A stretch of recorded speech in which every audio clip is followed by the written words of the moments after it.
কেমন হবে যদি ইংরেজি 26টি বর্ণ দিয়ে 26,000 ভোকাবুলারি মনে রাখা যায়। ইস, যদি ভোকাবুলারির উপর আলাদা কোনো ছন্দ থাকতো। শুনতে অনেকটা অদ্ভুত, শব্দ নিয়ে আবার খেলা যায়, সেটাই আমরা এখন দেখবো। ভ্যাগ plus infinitive, ask plus infinitive, decide plus infinitive মনে রাখতে চাই, তাহলে আমার নানা সমস্যার সম্মুখীন হতেও আমি কিছু সংযোজন, আবার কিছু বিয়োজন, আবার কিছু পরিবর্তন করে আরো 4টি শব্দ পেয়েছি।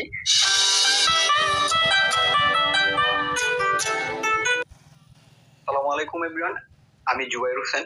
ছাত্র জীবনে ভোকাবুলারি সম্পৃক্ত সবচেয়ে বড় সমস্যা হচ্ছে আমাদের ভোকাবুলারি মনে থাকে না, যার ফলে ভোকাবুলারি পড়ার ক্ষেত্রে আমাদের একটা অনীহা কাজ করে, আমরা ভোকাবুলারিতে দক্ষ হয়ে উঠতে পারি না।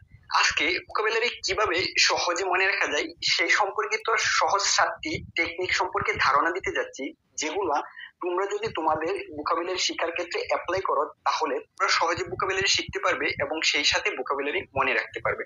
চলো তাহলে ভিডিও শুরু করি। সিকোয়েন্স অফ ওয়ার্ড বা শব্দক্রম ব্যবহার করে আমরা আমাদের ভোকাবুলারি সহজে মনে রাখতে পারি।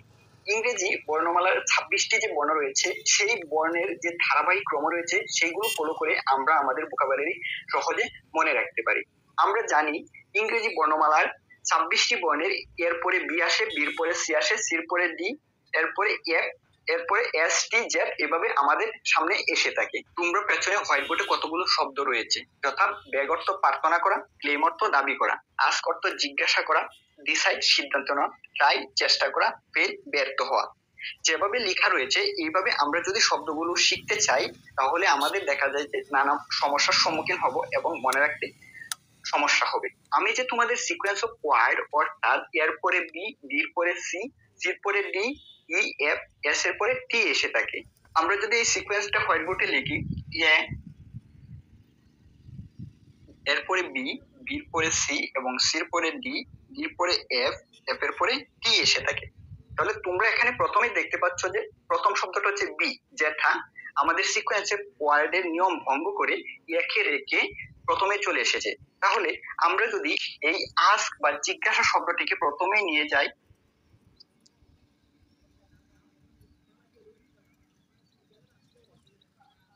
এই সাথে ট্রাই শব্দটাকে যদি আমরা নিচে নিয়ে আসি,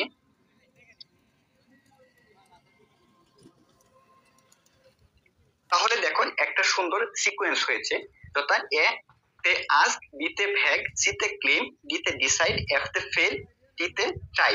সেই সাথে এর পরে বি এবং বির পরে সি, সির পরে ডি, ডির পরে এফ, এস পরে টি রয়েছে, যেগুলো একটা সিকোয়েন্স অনুযায়ী হয়েছে।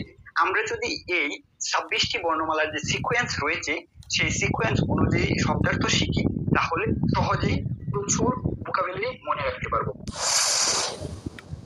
ওয়ার্ড রাইম বা শব্দছন্দ ব্যবহার করে আমরা আমাদের ভোকাবুলারি সহজে শিখতে পারি এবং সেই সাথে মনে রাখতে পারি। আমি টেকনিক এ তে যে 6টি ভার্ব লিখেছিলাম সেগুলো হচ্ছে আস্ক জিজ্ঞাসা করা, ভ্যাগ প্রার্থনা করা, ক্লেম দাবি করা, ডিসাইড সিদ্ধান্ত নেওয়া, ফেল ব্যর্থ হওয়া, ট্রাই চেষ্টা করা। এই যে 6টি ভার্ব আমি লিখেছিলাম, এই 6টি ভার্বের সাথে একটি গ্রামারের রুল ওতপ্রোতভাবে সম্পৃক্ত। গ্রামারের রুলটা হচ্ছে এই যে 6টি ভার্ব রয়েছে, এই 6টি ভার্বের সাথে সবসময় ইনফিনিটিভ হয়ে থাকে। আমি যদি এই ইনফিনিটিভ রুলটা ভ্যাগ plus infinitive, ask plus infinitive, decide plus infinitive মনে রাখতে চাই, তাহলে আমার নানা সমস্যার সম্মুখীন হতে হবে, সেই সাথে শব্দার্থ সহ এই গ্রামারের রুলটা মনে থাকবে না। আমি যদি এই 6টা ভার্বকে একটি শব্দ ছন্দের মাধ্যমে সাজাই, তাহলে হবে ব্যাড ফ্যাক্ট। এখন আমরা সহজেই এই 6টি ভার্বকে এবং গ্রামারের রুলকে একসাথে মনে রাখতে পারি, যথা bad fact plus plus infinitive. এখন তোমাদের মনে হয়তো প্রশ্ন দেখতে পারে যে ব্যাড ফ্যাক্ট দ্বারা কি বোঝায়, সেই বিষয়টা আমি হোয়াইট বোর্ডে লিখছি।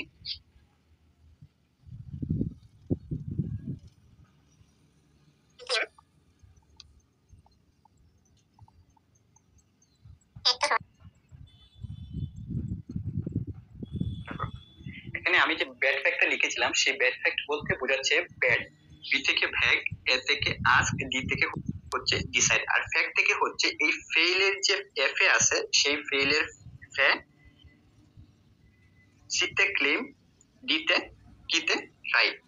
এই ব্যাড ফ্যাক্ট দ্বারা মূলত এই 6টি ভার্বে নির্দেশ করে থাকে। আমরা যদি এই ওয়ার্ড রাইম বা শব্দছন্দ আমাদের ভোকাবুলারি শেখার ক্ষেত্রে ফলো করি তাহলে অবশ্যই সহজে আমরা ভোকাবুলারি মনে রাখতে পারবে। তোমাদের যেহেতু একটি গ্রামার রুল এখানে বলেছি, তাই আমি এটাও একটু ক্লিয়ার করে দিতে চাই। এখানে আমাদের লাস্টে যে টাইটা রয়েছে, এই টাইয়ের সাথে কখনো কখনো ইনফিনিটিভ আবার কখনো কখনো জিরান্ড হতে পারে। এই বিষয়টা তোমরা গ্রামারের ক্ষেত্রে গ্রামার যখন লিখবে তখন অবশ্যই একটু খেয়াল রাখবে। গেম বা শব্দ খেলার মাধ্যমে আমরা আমাদের ভোকাবুলারি মনে রাখতে পারি। শুনতে অনেকটা অদ্ভুত, শব্দ নিয়ে আবার খেলা যায়, সেটাই আমরা এখন দেখব। আমরা যদি একটা শব্দ এজ, যার অর্থ হচ্ছে বয়স, এই শব্দ দিয়ে আমরা 3-4টি শব্দ শিখতে পারি। আমরা যদি এজ এর পূর্বে সি যোগ করি তাহলে হবে কেজ, যার অর্থ হচ্ছে আচ্ছা। আবার দেখা যায় এই কেজের যে ছি রয়েছে, ছি এর জায়গায় আমরা যদি এস প্রতিস্থাপন করি তাহলে হবে সেজ, যার অর্থ হবে দার্শনিক বা জ্ঞানী ব্যক্তি। এখন আমরা যে এই সেজ পেয়েছি, সেজ অর্থ দার্শনিক, সেজের পূর্বে আমরা যদি ম্যাশ যোগ করি তাহলে হবে মেসেজ, যার অর্থ হবে মালিশ।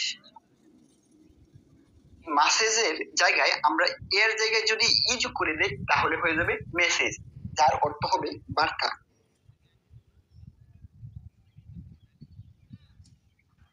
শব্দ খেলার আমার 1 নম্বর যে শব্দ ছিল সেটা হচ্ছে এজ বা বয়স। এই এজের সাথে আমি কিছু সংযোজন, আবার কিছু বিয়োজন, আবার কিছু পরিবর্তন করে আরো 4টি শব্দ পেয়েছি। খেস, কাঁচা, সেজ, দার্শনিক, মাসেজ, মালিশ, মেসেজ, বার্তা। কি অদ্ভুত না? চাইলে তোমরা এইভাবে তোমাদের ভোকাবুলারি শেখার ক্ষেত্রে এবং মনে রাখার ক্ষেত্রে ওয়ার্ড গেম টেকনিকটা ফলো করে সহজেই সহস্র ভোকাবুলারি মনে রাখতে পারো। সাফিক্স এবং প্রিফিক্স এর মাধ্যমে আমরা সহজে ভোকাবুলারি শিখতে পারি এবং সেই সাথে মনে রাখতে পারি। আমরা টেকনিক 3-এ এজ মূল শব্দ থেকে আরো 4টি শব্দ অতিরিক্ত শিখেছিলাম, সেটা আমরা ওয়ার্ড গেম টেকনিক ফলো করে শিখেছি। কিন্তু আমাদের মূল শব্দ ছিল এজ, এজের সাথে আরো কিছু বাড়তি অংশ আমরা সংযোজন করে এই নতুন নতুন অর্থবোধক শব্দগুলো সৃষ্টি করেছি। আমরা জানি যে শব্দ বা শব্দাংশ অন্য কোনো শব্দের পূর্বে বসে যে নতুন অর্থবোধক শব্দ তৈরি করে সেটাই হচ্ছে প্রিফিক্স। আমরা যদি একটু লক্ষ্য করি, এজ মূল শব্দ থেকে কেস গঠিত হয়েছিল সি যুগে, সেইভাবে সেজ গঠিত হয়েছিল এস যুগে, মাসেস গঠিত হয়েছিল মাস যুগে, মেসেজ গঠিত হয়েছিল মেস যুগে। যেহেতু এই শব্দগুলো এজের সাথে যুক্ত হয়ে নতুন অর্থবোধক শব্দের সৃষ্টি করেছে, এই শব্দগুলো আবার এজের পূর্বে বসেছে, তাহলে আমি বলতে পারি যে এই সি এস ম্যাস ম্যাস শব্দগুলো হচ্ছে প্রিফিক্স। প্রিফিক্সের মতো সাফিক্স নতুন শব্দ গঠনে সাহায্য করে থাকে এবং আমরা এই সাফিক্সকে ফলো করেও নতুন ভোকাবুলারি শিখতে পারি এবং মনে রাখতে পারি। সাফিক্সের সাথে প্রিফিক্স এবং প্রিফিক্সের সাথে সাফিক্সের মূল পার্থক্যটা হচ্ছে প্রিফিক্স শব্দের পূর্বে বসে আর সাফিক্স শব্দের পরে বসে। যেমন আমরা যদি সাফিক্সের জন্য একটি শব্দ মুভ বেছে নেই এবং এর সাথে যদি আমরা এন্ড যোগ করি তাহলে একটি নতুন শব্দ হবে মুভমেন্ট, এবং এই নতুন শব্দ সৃষ্টি করার ফলে এই গতি অর্থ থেকে অর্থেরও পরিবর্তন হবে, যার অর্থ হয়ে যাবে আন্দোলন। আমরা যদি আমাদের ভোকাবুলারি পড়ার ক্ষেত্রে এভাবে সাফিক্স এবং প্রিফিক্সের টেকনিকটা ফলো করি, আমরা আমাদের ভোকাবুলারি গুলো সহজে মনে রাখতে পারবো। সাইনোনিম এবং এন্টোনিম টেকনিকটা ফলো করে আমরা আমাদের ভোকাবুলারি সহজে মনে রাখতে পারি। আমি টেকনিক 3-এ প্রিফিক্সের মাধ্যমে সেজ সৃষ্টি হয়েছিল, যার অর্থ ছিল দার্শনিক। এখন যদি এই সেজ এর 2-3টা আরো এস সহজাতেই সাইনোনিম আমরা যদি পড়ি তাহলে অবশ্যই মনে থাকবে।